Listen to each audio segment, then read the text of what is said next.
Leur impact sur l'environnement, et plus spécifiquement sur les pollinisateurs, avait conduit à leur interdiction en 2018.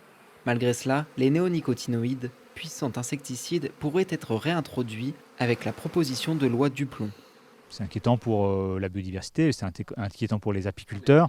Jérémy Jordanov fait partie des députés qui luttent contre cette proposition de loi à l'Assemblée. Et moi, j'ai une inquiétude parce qu'aujourd'hui, si vous voulez, la droite et l'extrême droite viennent au soutien de tout ce qui affaiblit la question environnementale, la santé de nos concitoyens. Car les néonicotinoïdes sont aussi surnommés tueurs d'abeilles. Et à juste titre, puisque des études prouvent que l'usage de cet insecticide réduit les populations d'abeilles, entrave leur croissance, leur réponse immunitaire, leur reproduction, mais pas seulement. Ce que ça leur fait, c'est qu'en fait, elles perdent leur repère géographique.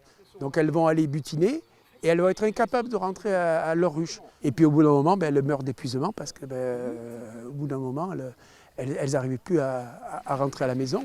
Parce qu'elles participent à un secteur économique, les abeilles sont recensées comme victimes de ce produit. Malheureusement, l'impact des néonicotinoïdes est bien plus vaste.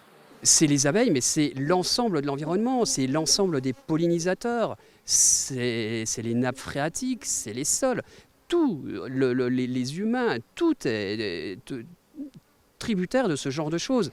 Pour le moment, la loi porte surtout sur l'implantation de ce produit dans les cultures de betteraves sucrières, culture présente dans le nord de l'Hexagone. Mais Loïc, apiculteur depuis 7 ans dans cette exploitation à Proveysieux, en Chartreuse, craint que ce ne soit la porte ouverte à d'autres autorisations sur d'autres cultures. Et sauf que le problème étant que ces champs, quand ils sont traités, etc., le rucher qui était juste à côté, il s'en prend aussi.